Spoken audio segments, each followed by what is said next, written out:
Hello friends, welcome to my channel. এসে গেছি একটা নতুন ভিডিও নিয়ে। তো সকাল সকাল সমস্ত উপরের কাজ সেরে ফেলেছি।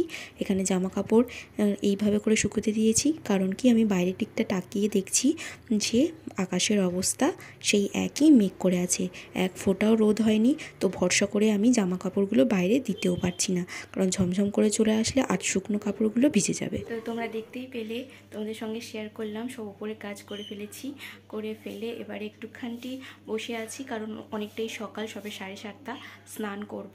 তো স্নান করে তারপরে আজকে শ্রাবণ মাসের সোমবার, সেখানে পুজো করব। আমি আর আমার বড়বাবু দুজনেই করি, উপোস করি। আজকে উপোস করি বলতে জল ঢেলে তারপর শুকনো খাই, ভাতের কোনো সারাদিনে কিছু খাই না, চাল জাতীয় যে কোনো জিনিস।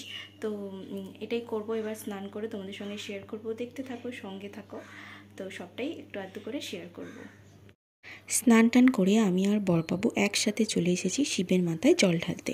এই যে বড়বাবু আগের দিনকেই মালা, ফুল সমস্ত কিছু নিয়ে এসে রেডি করে রেখেছিল। তো দুজনে মিলে চলে এসেছি জল ঢালতে। তো আমি আগে আমি করে নিয়েছি পুজোটা। করার পর তারপর বড়বাবু চলে এসেছে, এসে ওকেও বললাম একটু ফুল মালা দিয়ে দিতে। তারপরে ও সমস্ত কিছু সেভাবে করেই দিয়ে দিয়েছিল। পৈতেটা আমি আগেই পরিয়ে দিয়েছিলাম, যেমনভাবে স্নান করিয়ে সমস্ত কিছু আমি রেডি করে দিয়েছিলাম। ও এসে খালি ধূপটা দিয়ে দিয়েছিল।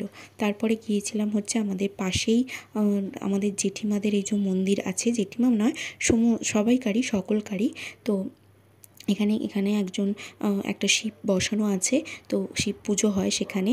তো মামুনি বললো ওখানে গিয়েও একটুখানি ধূপবাতি জ্বেলে দিয়ে আসতে, মালা পরিয়ে দিয়ে আসতে। তো সেই হিসাব মতো ওখানে গিয়েও ভালো করে শিবের মাথায় জল ঢেলে ধূপবাতি আরও যা সব নিয়ম ছিল সেগুলো সেখানে গিয়েও করেছি দুজনে মিলে।